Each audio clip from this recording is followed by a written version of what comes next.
রাতে মায়ের হাতে রান্না করা খাবার খুব মজা করে খেয়ে রাত 10টা বাজে ঘুমিয়ে পড়লাম।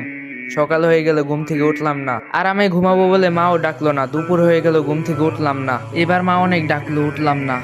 মা চলে গেল, একটু পর আবার আসলো। এবার অনেক ডাকাডাকির পর আমি উঠলাম না। এবার বকাঝকা শুরু করলো, তারপর উঠলাম না।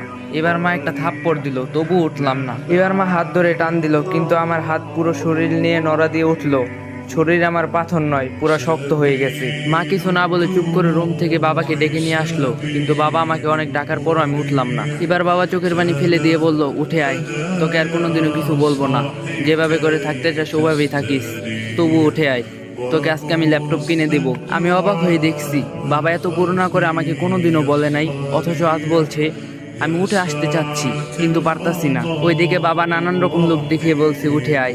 একটু পর আমার বাড়িতে অনেক মানুষ চলে আসলো। ওইদিকে মা অনেক কান্না করতেছে, মাকে কেউ সান্ত্বনা দিচ্ছে, কেউ বাবা